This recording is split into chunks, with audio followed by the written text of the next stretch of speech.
Okay, brilliant. So,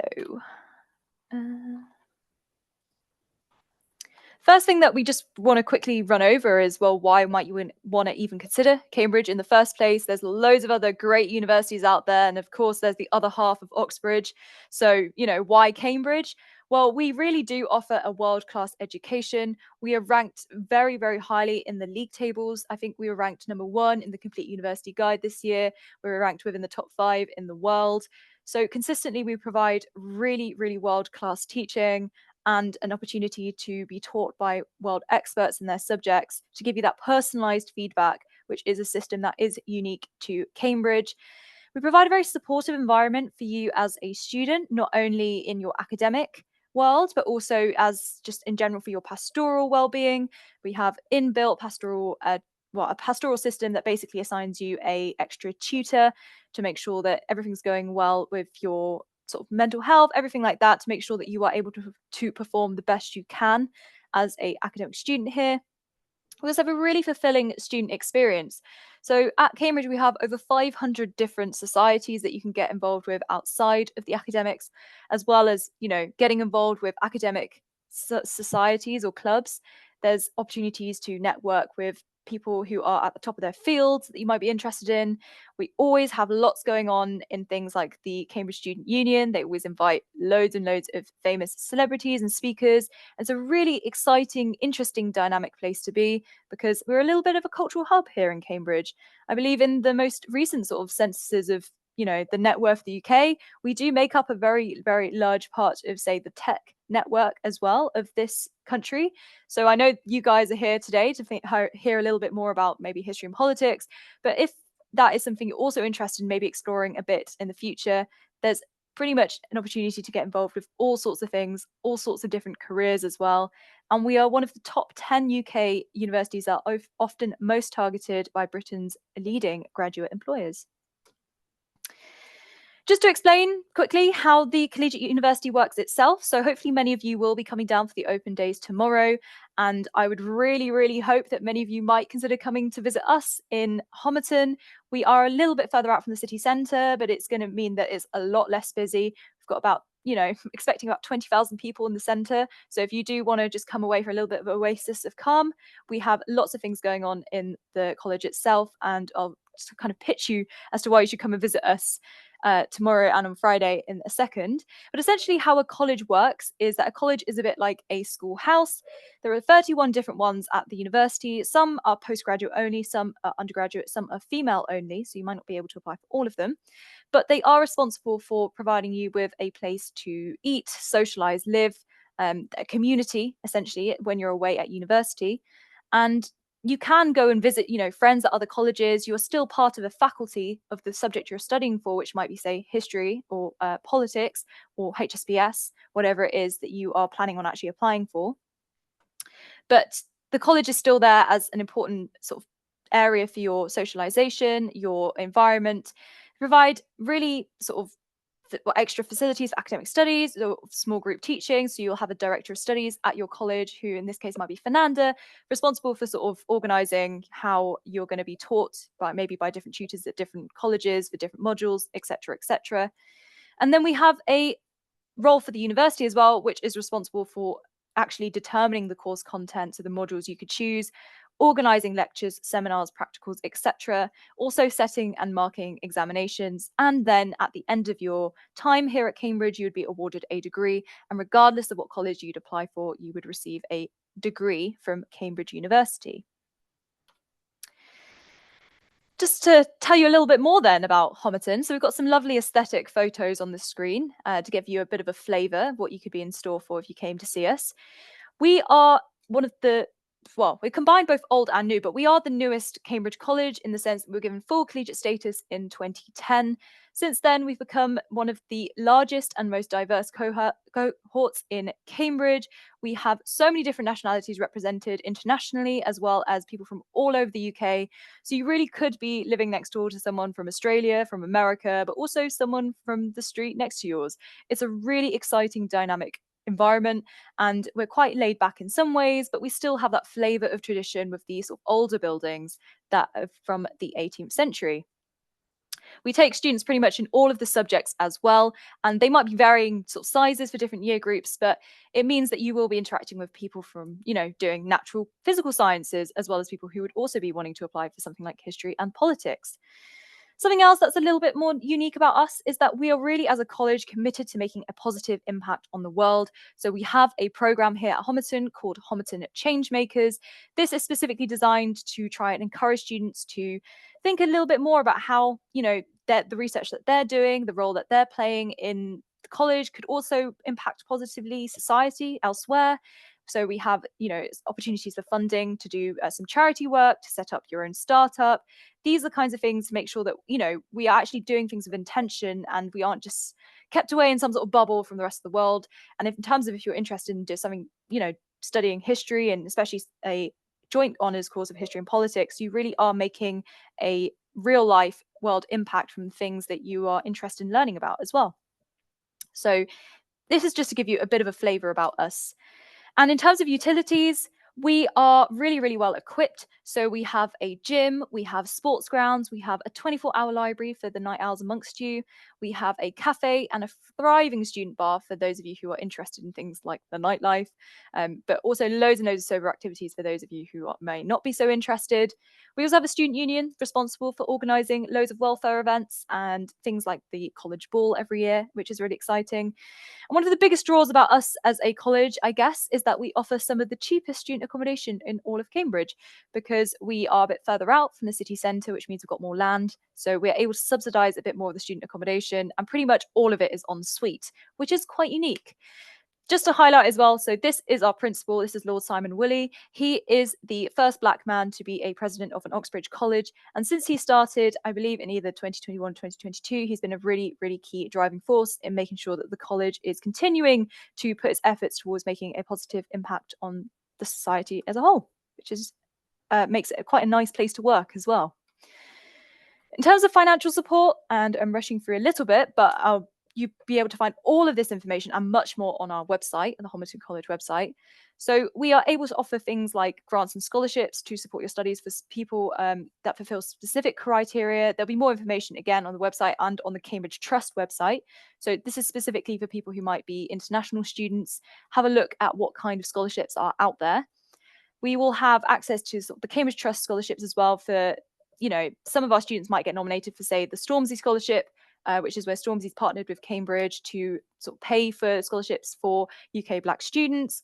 F1 has also partnered with Cambridge to provide things like engineering scholarships. But amongst others, if you're studying something like history and politics, you might also be eligible for certain things based on the country that you're from, or if you fulfill a certain background criteria. But regardless of that, we also have extra funds for music and travel. So perhaps there is something that you want to do as a historian or a history and politics student, is you want to kind of go and do a field trip or visit a site or go and maybe visit some archives. Typically, we'd be able to provide you with some funding to do that. And in the faculty as well, there'll be more funding available there. We have student representation awards, internship grants as well as a college hardship fund and extra support for young carers and care experienced students. So again, if you are coming to visit anywhere on Cambridge Open Day, do ask them about the extra financial support that will be available at Homerton, but also at different colleges. So final thing to dwell on then is about the application process.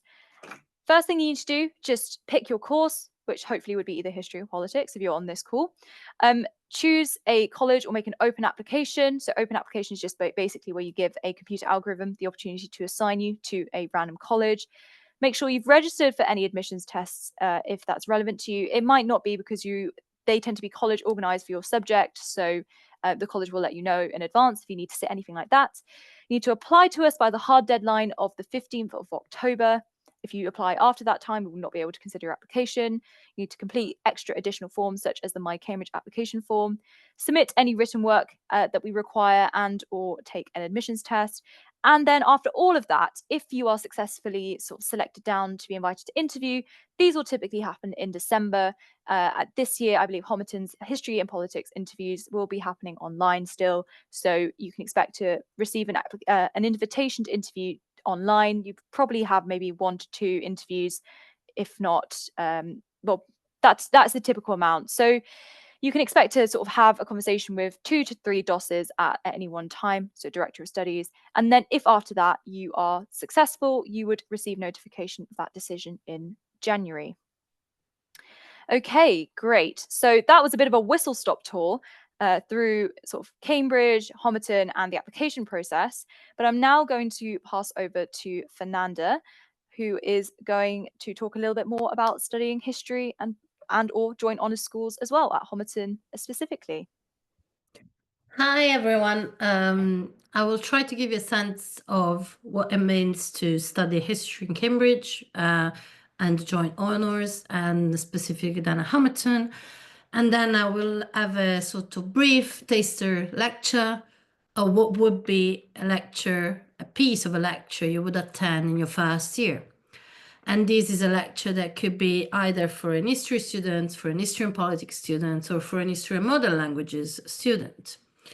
So history is at Cambridge is the largest department in the world. It means you have about 150 people working with a variety of expertises, which is unique.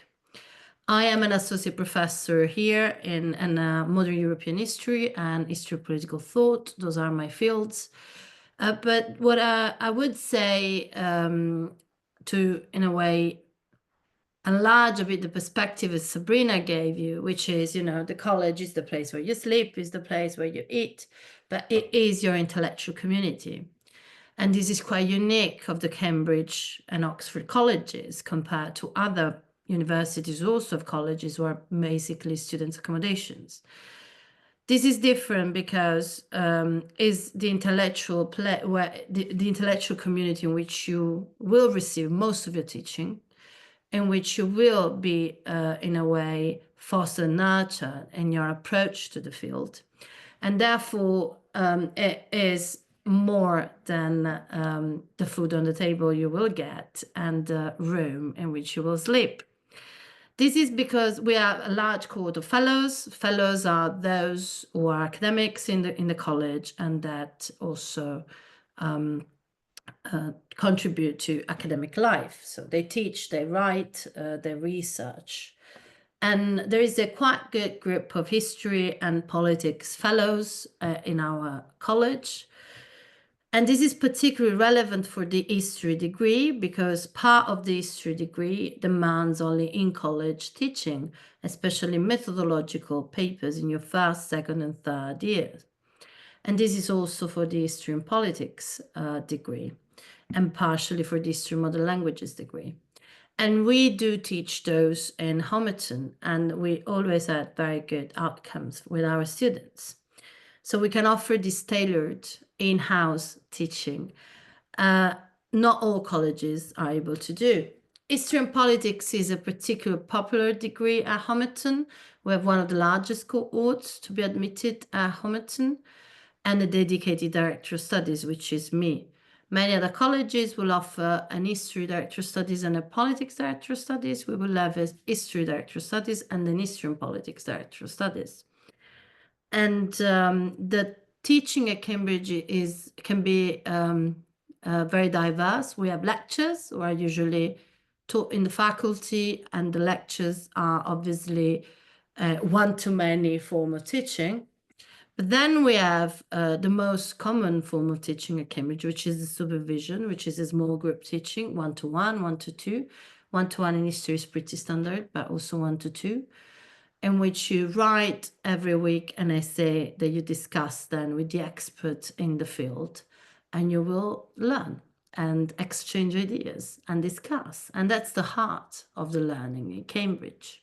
And then we also have classes, which is small group teaching, about 7, 8, 10 students, which sometimes happens in college and sometimes happens in the faculty. So it is important the college you pick, because the kind of fellows and expertises of the fellows that you will get in that college will also be where you will probably be exposed the most. We do bring in a lot of expertise also from other Cambridge colleges with the History Society and with the Politics Societies.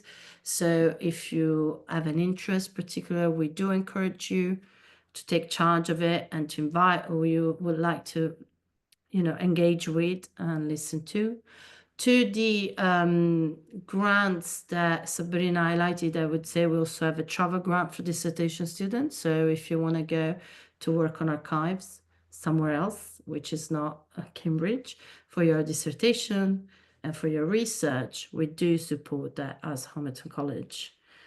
But we do take care of the admission process. So when you apply, what we look for in our candidates is those soft skills, let's say, not that much about what do you remember of something happened in the historical past, but it's more about to see how you think as an historian. So we might offer you to have a look at some sources and that you've never seen before and talk through those. We might try to engage with what you wrote in your personal statement and have a discussion about your interests as historian and why you want to study, why you want to read history or history and politics or history and modern languages. Another point that I just want to say is that being in Cambridge and studying history in Cambridge is very exciting because of what all that is offered here that isn't offered in any other university. And Homerton is a particular powerhouse for history and politics. And so a great place to be and to study. And as Sabrina would say, also as a member of staff, I would say. So I think that this is what I want to say, but I'm very happy to take questions in the Q&A regarding more generally the degree. We have a very diverse degree. You can study from any area in the world, any period, because we have experts that are very qualified in all of these aspects. So it's probably the place in which your interest can be more developed. I will now put on a PowerPoint if I manage to do what I'm supposed to do with this. And this is just a brief taste of how an outline lecture in your first year might work. Can you see my PowerPoint? How do I know if you see my PowerPoint? I can see it. I can see Can that. you all see it? Yeah, I think you just need to put the full screen on and then it'll be visible for everyone. Yeah, Is that I can see okay that. now? I can see that. Okay. All right. So a lecture is usually 50 minutes. So obviously I'm going to do a chunk of what a lecture would be. And I've picked a topic that, first of all, is connected to my research. And this is also something that you should be aware that we do in Cambridge. We only have research-led teaching. So we teach on the thing on which we write books, basically. And so I work on 19th century Italy, political thought. And this is a kind of lecture that could be in the first year outline paper in history or history and politics, or also for history and modern languages students. And is on how the formation of the Italian nation state in 19th century, in a way, challenges forms of power, imperial power, especially in Europe at that time. So I will just try to give you a sense of how this works. So how does a new state come about? This is basically the question. Why someday we decide that we were 7 different states and we want to be one? So obviously this is a very complex issue.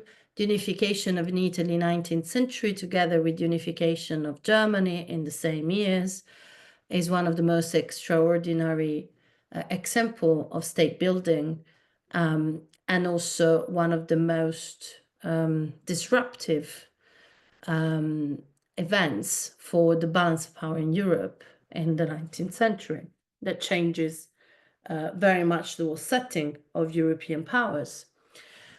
And the first question I think we should pose ourselves is really, how does a national myth come about? How do did we start imagining that Italy was a state, or could be a nation and a nation state.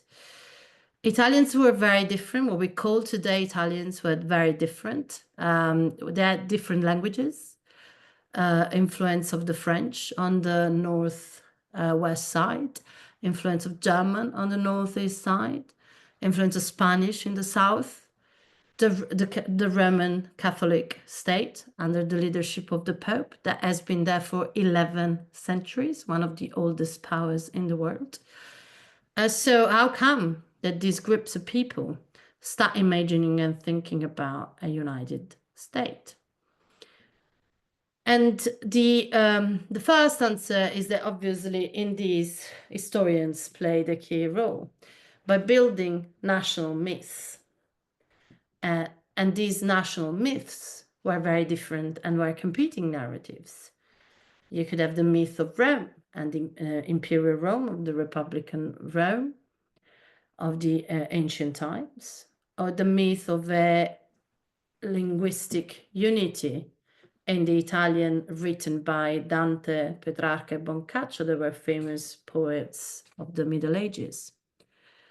But also the myth of these city-states who self-regulate themselves, as Machiavelli portraits for the Italian Renaissance. But these were all, as I said, national myths. They were narratives put forward by historians in the 18th and 19th century to try to find a common ground and a common origin to the Italian nation. So there were very different narratives of what was the past of this Italian nation, there were also very different competing narratives of what that state should look like. There were ideas of the construction of a Republican Italy, a national Republican revolution, as Mazzini would try to present. There was the idea of a federation of states in the present form, so monarchies that would federate and stay there for different states, but under a common form. And some imagined that the Pope would be the leader of that federation, or simply the annexation of all the other states to the most powerful one, or with the strongest army, that was the Piedmont Sardinia states. So we had different ideas of what being an Italian would mean and the origins of the Italian nations could be. And we had different ideas of how this nation, the state, should look like in a political form. But when all these ideas started, well, we can definitely say that it's a sort of 18th century thinking. And in the 18th century, across all over Europe, these reflections of the origins of the nation or national identities are happening. The Scottish invented their own identity in their period as much as the French, as much as the Italians or the Germans. And so this is a way in which 19th century also is characterized, 18th century, 19th century, by historians taking more and more a key role in national narratives. But there are also political events, of course, and historical events that accelerated this. First of all, the Napoleonic Empire. When Napoleon invaded most of the rest of Europe and creating, in the case, for example, of Italy, bringing a modern administration, a centralization of administration, but also fostering conflicts with local government and the nobility and the church over different issues such as taxes and wars. But also, in a way, entering into those conflicts that were already in place between different forms of the economic systems. All these contradictions came at light during the Napoleonic Empire in Italy, Napoleonic Wars particularly, were one of the most disruptive forms wars in Europe at the time. So when Napoleon is defeated and the period that we call the Restoration, old regimes come back in Italy after the Congress of Vienna in 1814. So part of Italy, as you can see here, the northeast part was under the Habsburg Empire. And those possessions will return under the Habsburg Empire, Venetia, Lombardy, and indirect control on Parma and Modena. Piedmont Sardinia stays autonomous, as you can see. Piedmont, so in the pink, I think it could be a pink. But also the Papal State in the central part of Italy stayed untouched. And obviously the largest kingdom, that's the Kingdom of Two Sicilies in the south. So the Vienna settlement had as an objective to maintain stability in the peninsula and in the whole of Europe. But the attempts during the republics, the sister republics in the period of Napoleon, of self-government, stayed with many revolutionaries who actually unite in secret sects, such as the Carbonari, and turn their attention from Napoleonic despotism as the enemy towards which they had to organize themselves and fight, to the Habsburg, especially the Habsburg Empire, as a foreign enemy who becomes the main political target of the secret sects. And as you can see in the slides, you will see different books coming out, which are usually those you would find in your reading list, parts of this book set list for your supervision essay, which is the essay you would write on this topic for your supervision. So, but the idea was the question was what actually generated the need for a unified Italy? Why those different states couldn't be on their own under, for example, the influence of the Habsburg Empire or the influence of the French Empire or the Spanish Empire. Famously, in a letter to the Austrian ambassador to France in April 1847, Prince Metternich, who was obviously in charge of the Habsburg Empire, wrote that actually Italy was only a geographical expression and that the Italians actually didn't exist. A description is a description that is useful shorthand, but has none of the political significance the effort of revolutionary ideologues tried to put on it, and which is full of dangers for the very existence of the states which make up the peninsula.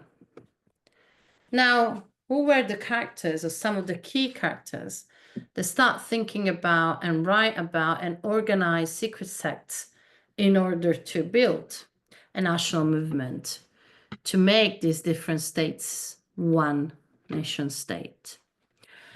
One of the key figures is Giuseppe Mazzini, who in 1831, while in exile in France, founded this secret society called Giovine Italia, Young Italy. He was an ex-Carbonaro who actually learned in a way how to organize a secret sect with a political aim in that previous period, and attaches this new secret society to the idea of a national unification or a national revolution. It was a Republican, so his main aim was to build a national republic. And the excerpt you have here is a piece of the oath that those join the secret society have to swear on. And you can see that it refers to a brotherhood of Italians who believe in a law of progress and duty and are convinced that Italy is destined to become one nation. Convinced also that she possesses sufficient strength within herself to become one, and that the ill success of a former effort is to be attributed not to the weakness, but to the misdirection of the revolutionary elements within her. that the secret of the force lies in constancy and unity of effort. And then at the end, he highlights how Italy should be an independent sovereign nation of free men and equals, and Young Italy is a Republican association. So one of the main political projects for Italian unification, which is for Italy to be a republic, was led and inspired by Giuseppe Mazzini, who was founder of many secret societies and many political pamphlets and texts. The interesting part, I think, is that immediately 3 years after founding Young Italy as a secret society, Giuseppe Mazzini also found another secret society called Young Europe. It is not straightforward that a nationalist who had as an idea to, create a nation state or unify Italy would think to a political organization that was beyond the nation state, which is what he called the United States of Europe. Indeed, this secret association was very much widespread in Eastern Europe, particularly in nowadays Ukraine. And among these characters, who make sure that Eastern Europe was very well aware of the values and ideals of this secret society, was Simon Konarski. The idea of Young Europe was idea connected to the belief that there is no Italian freedom for a future nation state in Italy if it's not within a Europe of the people rather than a Europe of the crowded head, so where other people are free and not oppressed.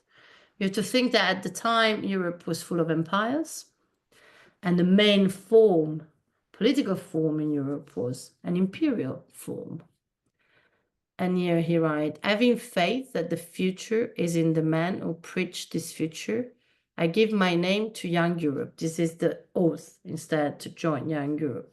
Association of the oppressed of all countries against the oppressors of all countries, and marching with them towards the conquest of liberty, equality, and human fraternity. I devote my thoughts, my faculties, and my endeavors to the struggle that the association is waging against all those men, castes, or people who violate the law of God and humanity, challenging by force, artifice, and privilege over equality, liberty, and fraternity of men of all peoples. So my main point, probably, that I want to make here is that we are used to see nationalism as a force center of an ethnic identity. But early 19th century nationalism actually arises transnationally. It arises within transnational projects, which were not excluded forces. Nationalism was not seen as an exclusive force, but actually as an emancipatory force that didn't exclude, but rather include different people. And the main aim was freedom, political freedom. And you have these also later on in 1848-49 revolutions across Europe and in Italy, where again, we go back to the idea of the United States of Europe. Carlo Cattaneo, another Republican, thinking and fighting for Italian unification, is the first to use the expression of the United States of Europe. And he clarified what it means by then. We want the unity of the United States of America, not that of England, which oppresses Scotland and Ireland, not that of Russia, which crushes Poland. We vote for the United States of Italy, but not only for that, but also for the United States of Europe. So there is a direct connection with the ability and possibility for a state to be free, which is the fact that its neighbors also have to be free. Another very important intellectual in 19th century Italy, Cristina Trivulzio di Belgioioso, who also writes and participates very directly to the 1848 revolution, particularly to the Roman Republic in 1849. And because of her participation, then she's forced by the Habsburg Empire, she was from Milan, so under Habsburg control, to go exile. And she spends most of her life of her exile in Turkey. Not in Istanbul, not in the center, but in this little village called Kakmakologlu, where she actually lives a very simple life. And via her experience there, she actually thinks that these United States of Italy should be within the United States of Europe, and this big Europe should include also Turkey. So another aspect that contributes to Italian ideas of a unified state are also not only intellectual and political projects, but also cultural. Here I have a song, a very famous opera, the Nabucco. I'm sure many of you are not familiar with the genre of the opera, but back in 19th century Italy, and especially in 1842, when the Nabucco was written by Giuseppe Verdi, was performed, sorry, by Giuseppe Verdi alla Scala in Milan, it was a very popular form of music. It was, let's say, the pop of the 19th century. And I have here a link, and I could take a minute to listen to this, but we're already rushing with no much time.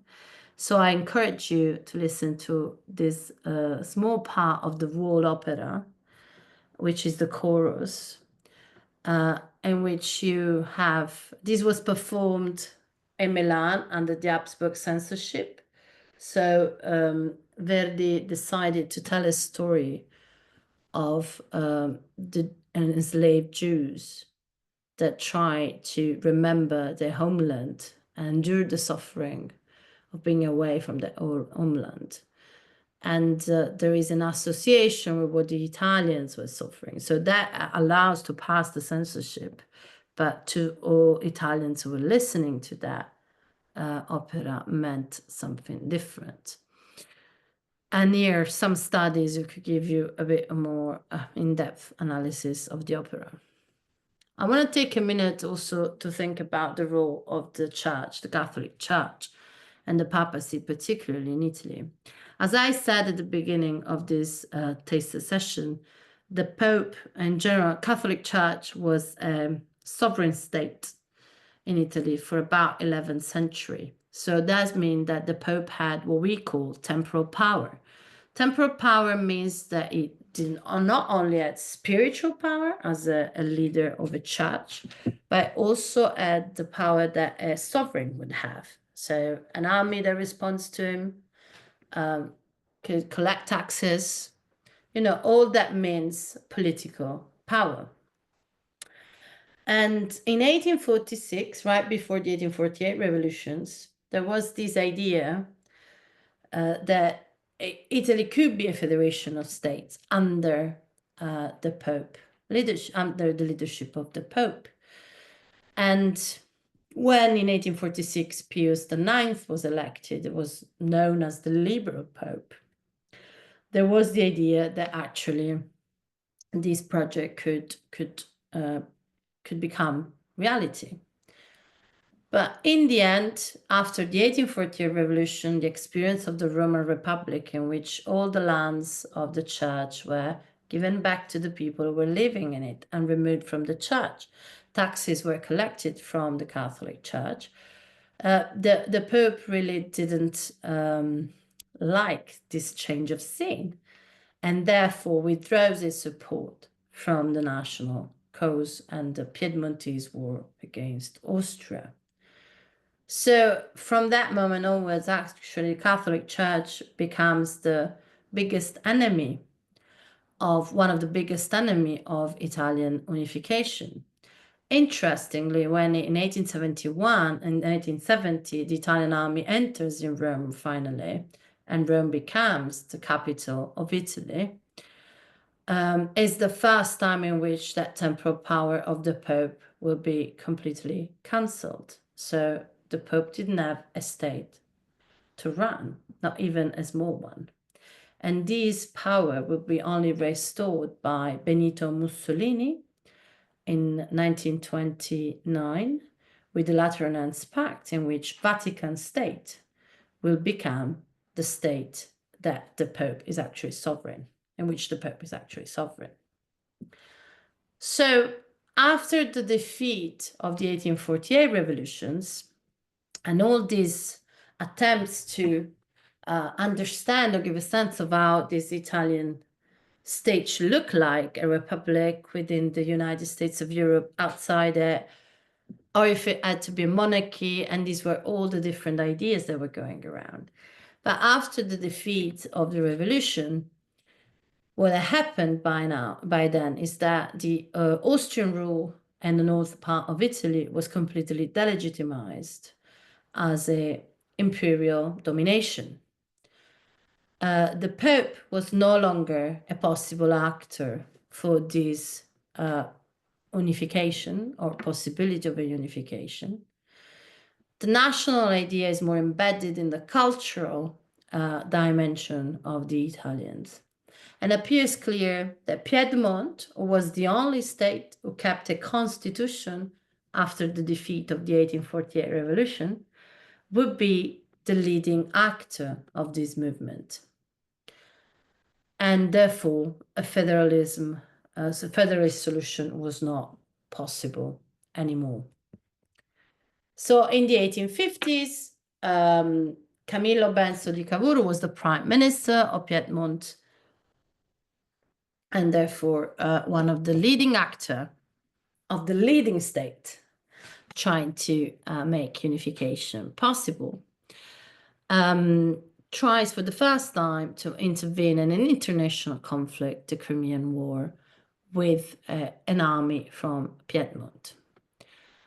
That increases the international reputation of Piedmont as an actor within Europe, sitting on the side of France and Britain against Russia, but also to participate in the reorganization of the balance of power in the Mediterranean after the Crimean War. So he decided to try to find an alliance with France against what looked like to be the main enemy. That was indeed Austria as the main obstacle to Italian unification. But his approach, Cavour's approach, was the idea of the enlargement of the Piedmontese monarchy to the other states of Italy. So very much the opposite project of the Republican revolutionary approach that we saw with Mazzini.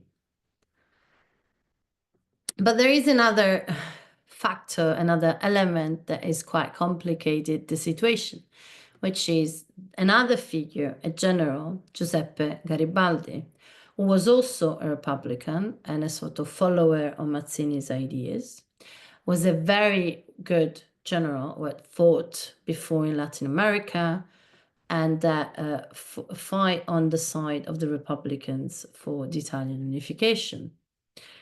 He wasn't a fan of Cavour's moderate approach to the Piedmontese monarchy, but he starts to understand that a sort of involvement of the people was more necessary. In the eyes of the peasants and of the large majority of the population, he was a hope to stop landowners' hegemony because he promised a land reform.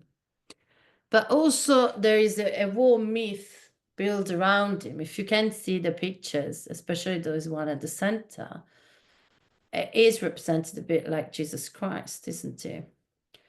And, you know, you would see that, I mean, if you ask my grandmother, for her, Garibaldi was the tallest man in Italy with the longest foot, because this is the myth that surrounded around Garibaldi. And Garibaldi, actually, there is a very good book that you see here by Lucy Ryan on the myth of Garibaldi and the construction of this myth. But Garibaldi is the one who pushes the unification process with the expedition of 1000 arriving in Sicily in 1860 enforcing the hand of Victor Emmanuel, the King of Piedmont and Cavour, to accept also the southern state, the Kingdom of Two Sicilies, within the broader project of unification. These are the list of many wars through which Piedmont and other Italian armies enter without Austria in the idea to try to defeat the Austrian troops in the north, thanks to the support of France. When these defeats start happening, the Piedmontese army starts arriving in different small states that I showed you at the start, and via plebiscites, asking if the people in that state wanted to join be annexed to Piedmont, Sardinia. The Garibaldi's expeditions, in a sense, seals the process, unifying also the southern states, and only the papal states are very much reduced basically only to Rome, which stays still under Pope control until 1870. And in 1861, Garibaldi decides to come to terms with the idea of a monarchy and passes, in a way, the south to King Victor Emmanuel from Piedmont, accepting this new form of monarchy, a constitutional monarchy, based on the constitution that's called the Statuto Albertino, which was the constitution achieved in Piedmont during 1848 and kept. And there will be the Constitution of Italy until 1948, when Italy will become a republic after World War II. So, interestingly enough, immediately after this process, Cavour dies, and we have now a state which still hasn't Rome, that will be in 1870, but a state who now has to find its own legitimacy. And the process then will really conclude first in 1866 with the annexation of parts of Venetia, and then in 1870 with the conquest of Rome by the Italian troops. But there is a short summary of the key dates and events. And as you have seen, you have very different sort of texts and books you can access to write and try to answer to your essay questions. So this is just a very brief example of a first year outline lecture you will have in history. What will happen after is that you would read some of that stuff, try to write an essay answering a question that is set for you by your supervisors, and then you will discuss more in depth with your supervisor all of these dates, events, people, characters, to try to make sense of this project. As you can see, there's a lot of very difficult things that we have to squeeze in a lecture, but then the supervision gives you that time and that space to actually reflect and think and discuss those specific issues, coming back to this supervision, having read about it. So I can't see anyone, so I don't know if they're written in the chat, or Sabrina, can you help me with that? Yeah, sure. So now we are going to be moving on to the Q&A portion of the session.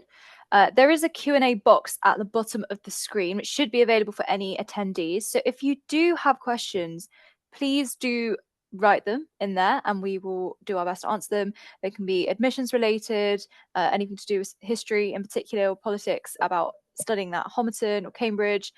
And if you don't have specific questions, that's also fine. In about maybe a few minutes, we will also have our 2 current students joining. So you'll be able to ask them any questions you might have about student life as well, because they will be able to say from their perspective what it's like to be a history or history and politics student at Homerton too. So please do get your questions going in the chat. So Fernando, I don't know if you can see that, but someone's written, in joint honours, are the 2 subjects taught separately, or are there some lectures with a lot of crossover? Oh, that's a very good question. So the main, all joint honors are based in the history faculty. So the history faculty, let's say, is in charge of the history and politics and history and modern languages degree. And there is a lot of collaboration between the faculty, history faculty, and the department of politics or modern languages. What makes so you will have papers, modules taught in politics, completely in politics, or completely in history. And there are those that we call bridge papers, which papers is the way in which in Cambridge we call modules, but is simply module. And those are one in your first year, one in your second year, and one in your third year, in which you could have you will have specific history and politics questions and approaches. And that is built throughout your degrees year by year. But then you will take in the first year, you will have 2 policy paper and 2 history papers. In your second year, you will have a bit more of choice. And your third year, you could have only history modules or only politics modules. So the degree of freedom you acquire moving across discipline changes across the degree, along the degree. Great, thank you. Someone else has asked, how much reading would normally be expected of a student for a week, I presume, to support the essay and one-to-ones with a tutor and or 7 to 10 student tutorials? So how much reading, I guess, week by week would you say there is? So in the first year, we're a bit nicer, so it's a bit less. But there is, let's say we say between 3 and 7. So there is articles, book chapters, but there is a sort of fixed amount of pages that will be around 150, I think. But your supervisor usually guides you through those. So you might have a very long reading list set by the paper convener that is like 20, 30 books. And your supervisor will tell you, read these 3, 4 things, and we're going to be fine to answer these questions. Also, as a student, you learn to really read smartly as well. Yeah. So, you might be reading journal articles. You might, as a technique, you might want to go see what the overall conclusion summary of the argument is at the end. You might read it in a different order than you normally would if you were just reading an entire book all in one go. An index is there as your friend as well to pick up certain particular issues that you really want to focus on. So these are all things to bear in mind. Like, don't panic thinking, oh, I don't know how I'm going to do that, because it's 100% something you will learn to manage as a student. And I'm speaking as someone who I didn't study at Cambridge, but I did study at Oxford, and I did a classics degree, which again included a lot of ancient history reading. So you do get massive reading lists, but you are able to sort of learn how to prioritize and what maybe once we have our students arrive. I think Rich has just arrived. You can ask him what he thinks about how he goes about doing his reading, because that and his could workload. And his workload. Yeah, he's got to be careful what he says now in front of Hi, Richard. the director of studies. I'm gonna be super mean, so careful. Richard, you just want to introduce yourself and say what aspect of the course you do. Do you do joint honours? Do you do history? And then, give your top tips for how you approach a reading list, I think. So yeah, I'm doing history and politics. The joint tribe was history and politics, where we basically have as much history as politics. I think we have you can pick your reading for history the first year. You have to do Pole 1 and Pole 2, which are mandatory. And yeah, I have to say I very much enjoyed my first year. For the reading, I would say it kind of depends. Starting in Michaelmas, it was a bit overwhelming because it was difficult getting used to university, and obviously being at Cambridge was like a very, very big change for me as well. I would say for the reading, everybody probably has their own strategy, their own way of doing it. I really liked yeah, just going through the reading, just taking some notes along the way. I would just do my history on one day of the week, and then I would do politics on other days of the week. But I think you're very everybody has their own method, I would say. Yeah, I think I would say though that politics is quite different from history. It's yeah, I think history, the history readings you're analyzing it a bit differently from Pole 1 and Pole 2. So always keep in mind that maybe your supervisors also want you to maybe have a different approach right there. So yeah. Brilliant, thank you. We're going to move on to another question, and we should have another student joining us at some point. So if you see another screen pop up, that is why. So someone's asked, what do you think makes an excelling history personal statement? I guess, Fernanda, this is for you. So I always encourage the student to write about what they're interested in history, what they study. Maybe they did their EPQ on, or they have written something about, because that will make us able to, will give us the chance to find something to discuss with you, to see how you reason as an historian, which is our main question. And I think Richard and Zina Beer can confirm that is what happened in their admission interview. I think for Richard, we discussed about Les Annales for a long period of time. Les Annales School, because you mentioned it in your admission interview. But also really simply what you have studied, you're interested in, and you would like to talk about. That would be my advice.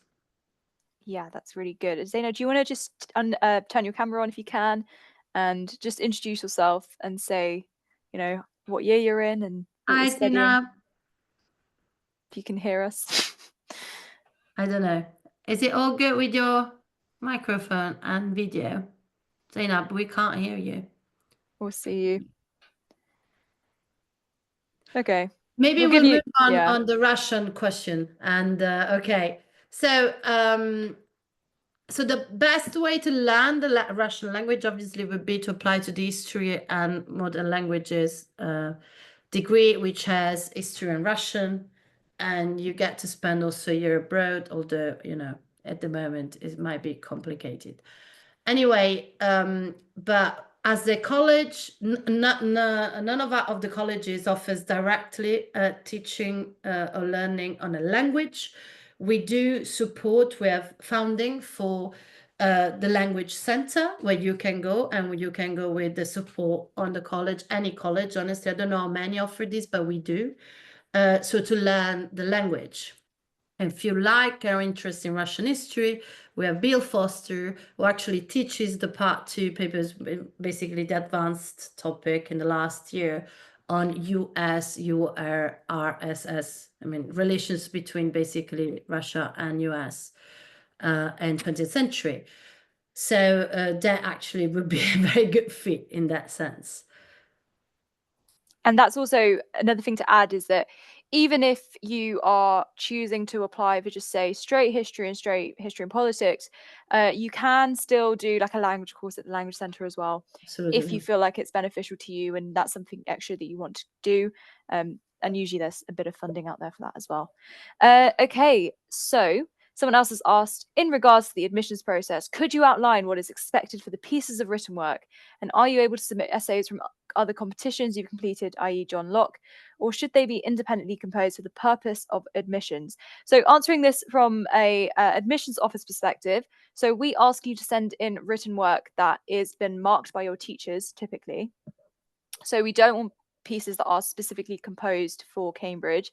At least I don't know if that's in your experience, Fernanda, if you've had that, but typically we'd rather see like a range of your writing abilities, from something that's really, really polished, like your personal statement perhaps, to something that you do in exam conditions, which might be your entrance test, to something that you're doing just in classroom work overall.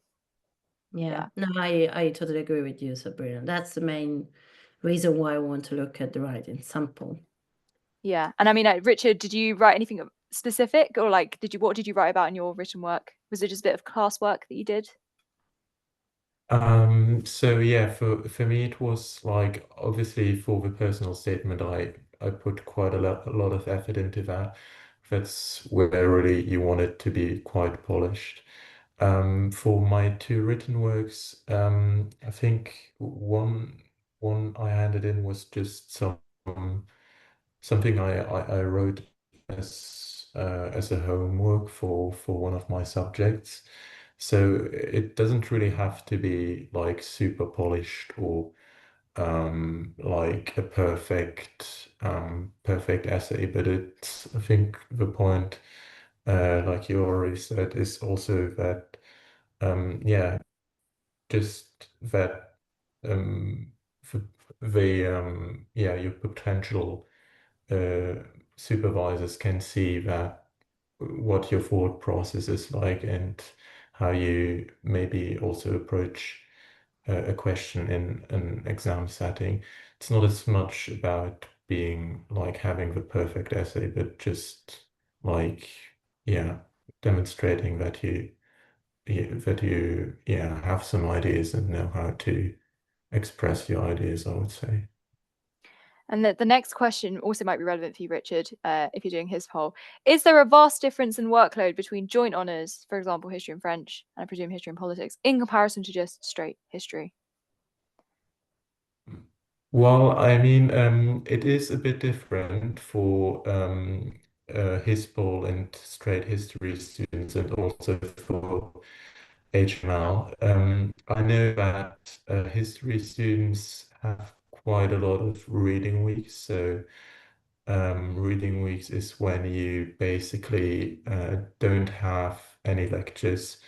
You don't have supervision, so you just do your do your reading and try to catch up on work.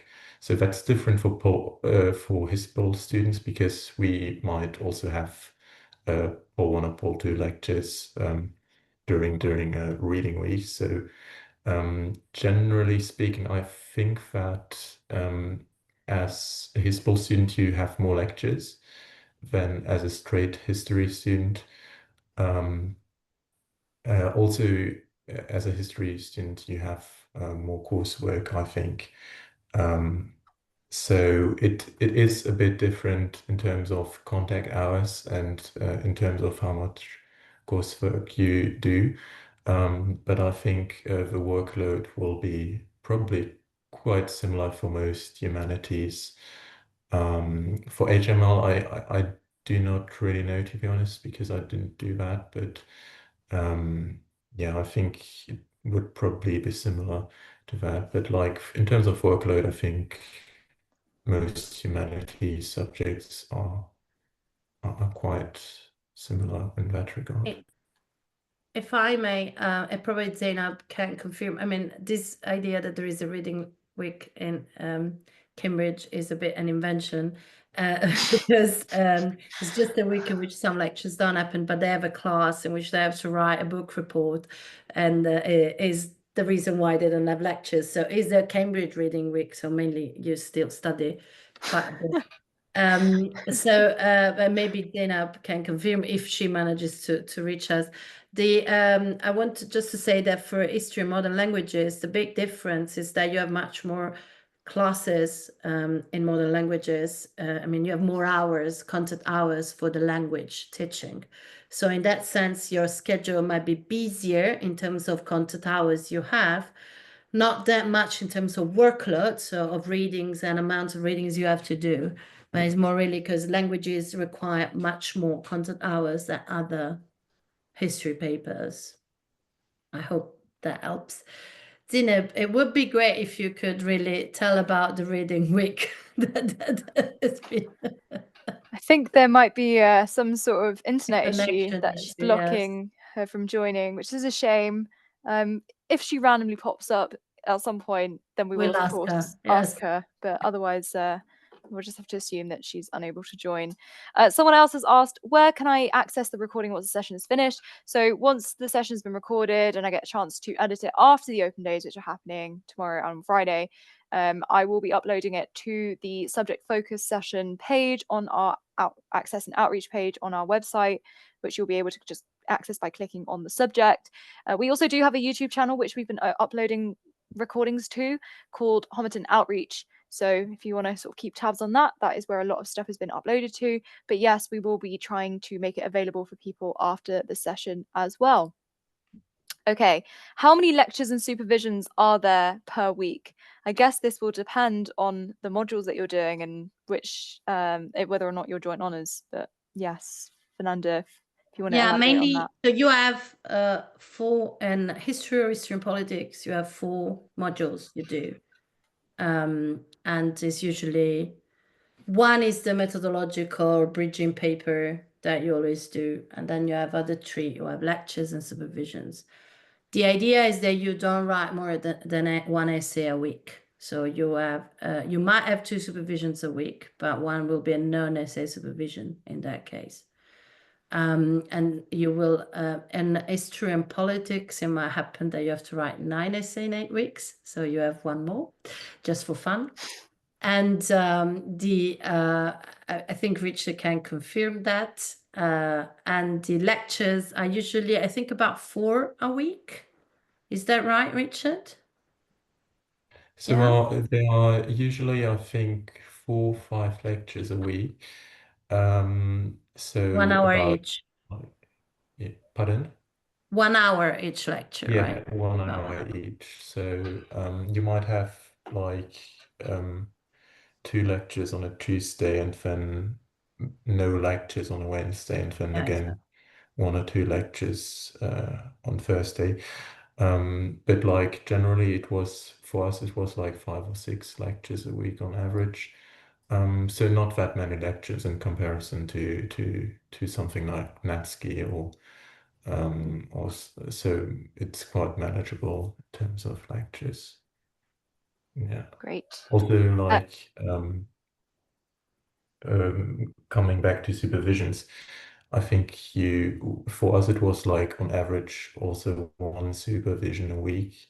Sometimes it can be if you have like a reading week for history and you don't have any supervision scheduled for your politics, then you might go a week without supervision, and then you have 2 supervision that week, the week after. So, but like I think like 1 or 2 supervisions is quite normal. Okay, Zainab, I saw that your mic unmuted and muted again, but if you can unmute it, it doesn't really matter if the camera isn't working. Let us know if you're there. No, tech issues. Okay, well, so someone else has asked, for the HML course, History and Modern Language, are there some crossover lectures delivered in another language? Is that something so you have classes in French or German or Italian, but they are not the one taught in the history department. The faculty, they are from MML. The difference though is that we have a sources paper that we offer where in history, and some can be in a different language. So you are asked to know that language to attend, or have a decent knowledge to attend that course, that paper. But more generally, those are run by modern languages. Yes. Someone's asked, can you please explain the reference to the EPQ? So an EPQ is an extended project qualification. It's an optional thing that some sixth forms and colleges offer in the UK for people to take part in. Oh, look. Yeah, you Might be made working. Zainab, do you want to quickly unmute yourself and see if it works and just say hi? Hello, can you see me? Can you hear me? Yes. Yeah. Excellent. Finally You mind made it. telling everyone that we don't have a reading week? Yeah, no, I love our reading weeks, but we don't get them again in 2nd and 3rd year. Yeah, exactly. Richard was spreading rumors that you had a reading week every every in so which you often. don't We have teach, two you don't reading weeks work. every term, so Brilliant. And just to say, so you do straight history rather than history and with joint honours? yeah, just history. Okay, great. Sorry, going back to what the EPQ is. EPQ, extended project qualification, something that some places offer at sixth form.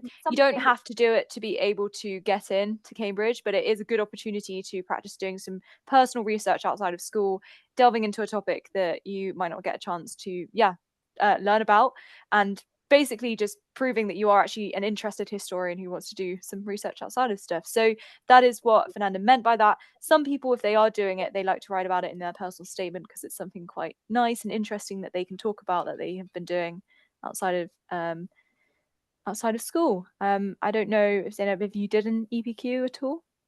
Yeah, I did, and I mentioned it in my personal statement again, and then I got asked about it in my interview too. But then I did my APQ, and then I did extra reading around it, and that's how I use that in my personal statement. What did you write your EPQ on? Just to give people an idea. It was on witch hunting in early modern Britain and Scotland, so that was something that I was quite into, being into feminist history. Really interesting. Cool. So yeah, kind of shows you can really go anywhere with the EPQ in terms of like a history topic or politics topic. Someone's asked, what do you recommend for a personal statement for joint honours such as history and politics? Do you prefer a topic that combines both subjects in the discussion or analysis, or are you okay with topics that sort of stick secularly to only one of the subjects? So I guess if you're splitting up paragraphs, does it have to be just history and then just politics, or is there something that you can combine between the two? Fernanda? Totally irrelevant, I would say, as it depends on what you're interested in. Again, it's all about what you want to do rather than what we expect you to do, I would say. I guess if you are applying for a joint honours, you probably should show some interest in both. Yeah, no, in otherwise... both disciplines, sure, but it doesn't have to be the two things together, because you could have only history papers and only politics papers, and that's fine too. Yeah, for sure. Richard, did you have any ideas about that? What did you sort of write about in your personal statement? Just give people some ideas, maybe. So so me personally, I try to make it quite balanced, to give equal weight to both things. But I think it's like Fernanda said, it's totally fine if you're like more interested in history, you can write more about history, or if you're more interested in politics, you can write more about politics. For me, also like the more you progress, the more you sort of go into one direction. If you can go more into history or more into politics, so it's totally fine if you focus more on either subject. I would say I think I might have focused more on politics because that was also where I was most invested in. But I don't think that it's a disadvantage of any sort if you focus more on one of the subjects. I think that is totally fine. Obviously, we need to see that you have those skills that are needed for both disciplines, and that you have the interest in both disciplines. And if not the skills, the potential to develop those skills. So that helps. So I remember, so you mentioned something about how in your taster lecture that, you know, if you're analysing a sort of bit of history text, you have to use slightly different skills to that for politics. What would that sort of more explicitly sound like? Yeah. How would you analyse? So obviously for the historians, the source analysis is the key. The fact that you look at the particularities, spot. I think Zainab could say what we did with how we show you a source, and you had to spot what was there that was relevant, or what information you could gather for that piece of paper. For politics, we read, I think, Marx or something like that. It's more about the theoretical understanding of big theories, big ideas, and how they work together or are applied to the real world. And this is what these two politics combine, actually, are those skills to move from the general to the particular very quickly. Do you want to add something, Zainab or Richard, on this? Yeah, I totally agree, especially with Yeah, with politics, it's also sometimes very theoretical. Especially in Pol 2, you use quite a lot of theory. But yeah. Great. So if we move on to, we've got 2 more questions, unless anyone's got any sort of burning other ones that they'd like to ask about, maybe student life as well. Someone's asked, for the HML course, the history and modern language, are some cross... Oh, actually, we've already answered this. We Never mind. answered that one, We yeah. answered that one. Someone else has asked, how possible is it to balance a joint honours degree with society attendance outside of the course? So someone's thinking more generally about what it's like to be a student. How do you sort of get that work-life balance? I guess, Richard, this is more directed at you, but Zainab, you can also talk about Zainab, if this. you want to join. I mean, I would really encourage you to, especially during your first term, to try as many societies as possible.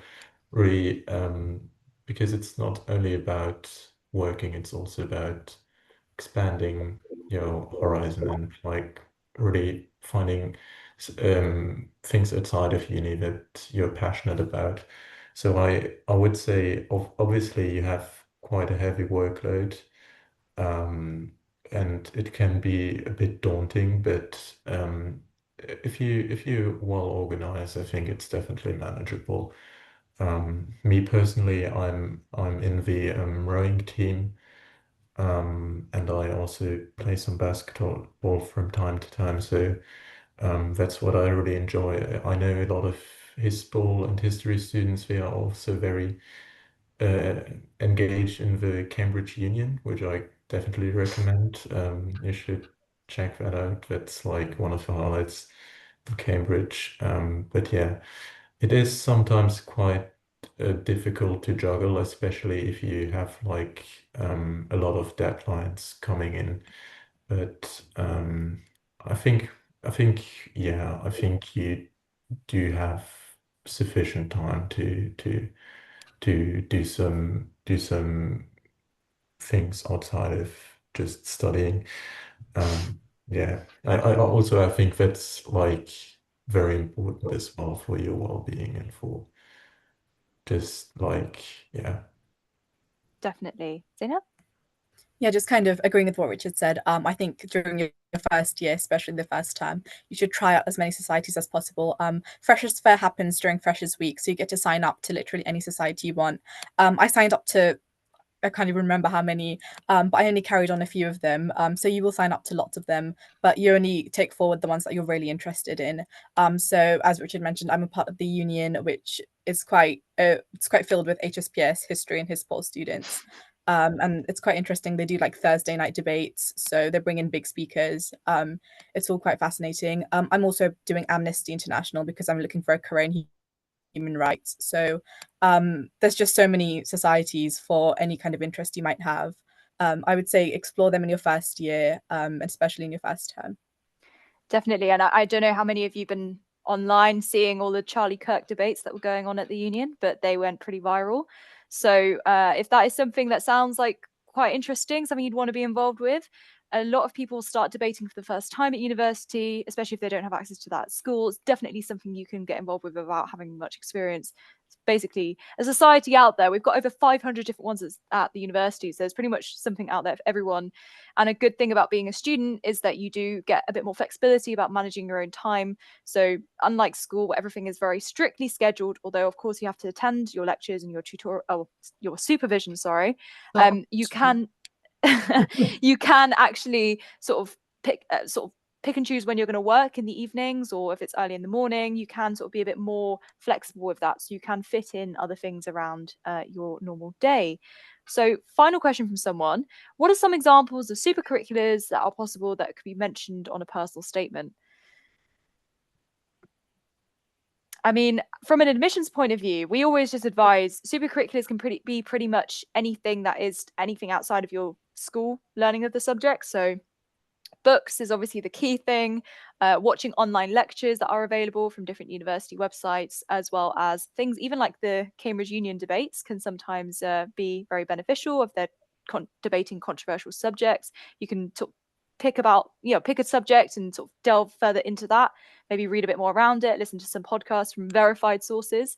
There are a lot of academics who run their own channels and things, so just make sure that you're doing the background checks to make sure they are reliable sources. But there's a lot of resources on the internet for history and politics especially. But yeah, if your school has a library, that is probably going to be your best friend, and really delving into those subjects that you're really interested in.